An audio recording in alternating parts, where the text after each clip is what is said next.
Welcome back. Today's Friday, Philosophy Friday, where we get together and talk about things that matter. So I'm gonna guess like 8 or 9 takes of this video last night. And I tried to get it, there's a window over here, so that there's some daylight because the light gets really harsh at nighttime and I prefer to film during the day. And so I lost the light and it was well into nighttime, and then a friend stopped by and then I had a glass of wine and then that was over. No more creating after a glass of wine. So I'm back at it this morning, but I have new inspiration. So I'm kind of happy to be reshooting this video. Skip, one of my favorite subscribers, hi Skip, posted something on Facebook this morning called, it was a YouTube video and I'll put a link to it below, called The Science of Internet Trolls. And this is psychologists looking at behavioral traits among people that self-identify as trolls and find enjoyment or part of their entertainment is trolling. And they notice that there's a large proportion of dark traits, what they call dark traits. Psychopathy, narcissism, and sadism. Now, sadism is enjoying or driving pleasure from other people's pain.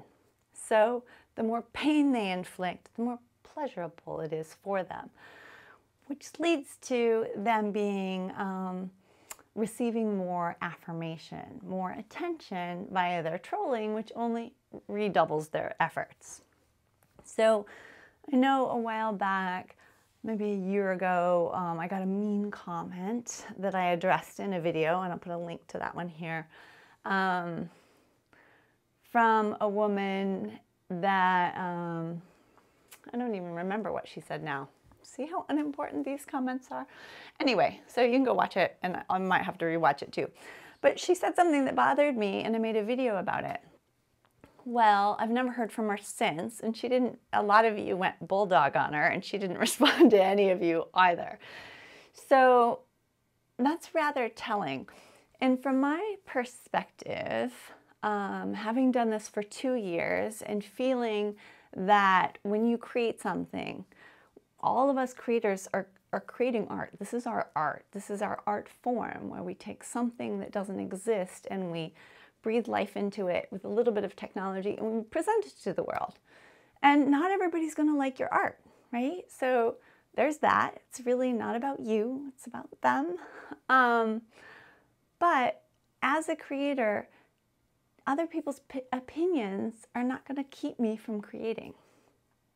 And if they do keep you from creating, then you might need to reconsider why you're creating, right? If it's not important enough or if it's causing too much pain, then there's a huge lesson to learn in this, right? When I was studying psychology, we learned of a term called spotlight effect. Now, the spotlight effect is something that's very familiar to anybody 60 years or older. Most of these people, most of these folks that have lived this long have just come to know this innately through life, through wisdom. The spotlight effect says that because we are the instrument in our own drama, in our own life, our own co-creator, that we believe that the spotlight is on us. And so we see everything from the perspective of our spotlight. What we fail to recognize is that everybody else is walking around in their own spotlights, and they're really not paying attention to yours. So armed with that knowledge, other people are so busy living their lives that what you're doing is really of little or no consequence.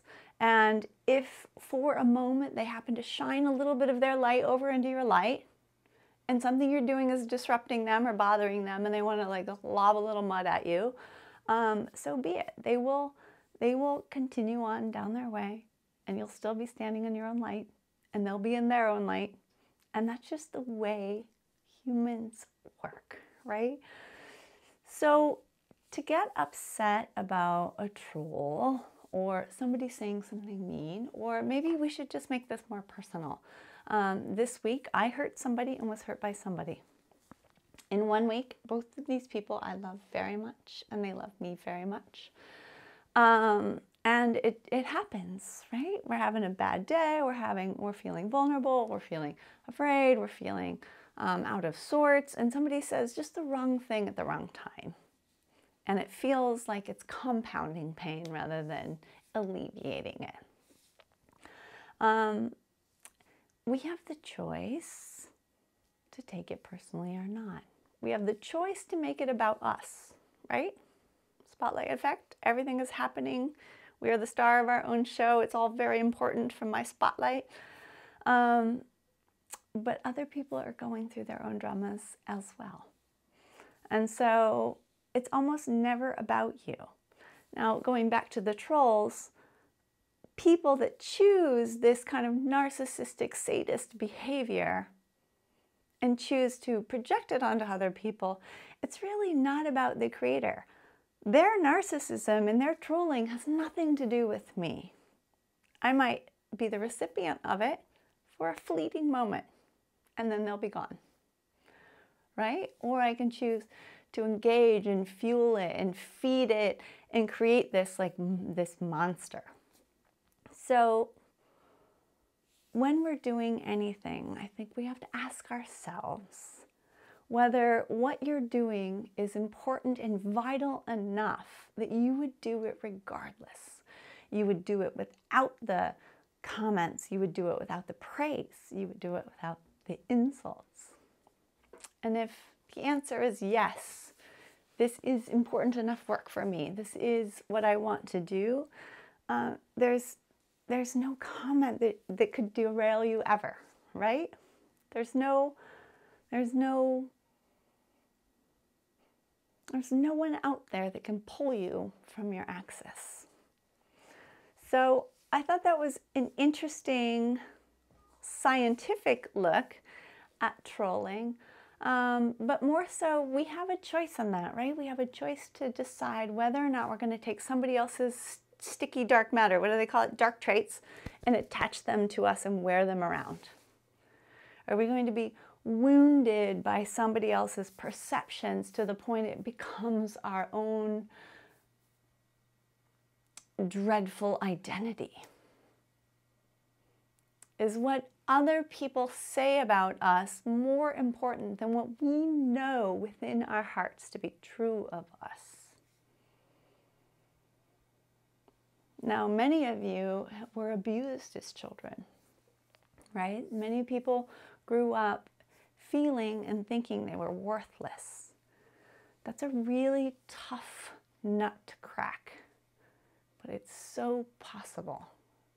When we let go of what other people think and we don't identify with it, when we remember that they are in their own spotlight, creating their own drama, they have their own reality, very, very independent of our own.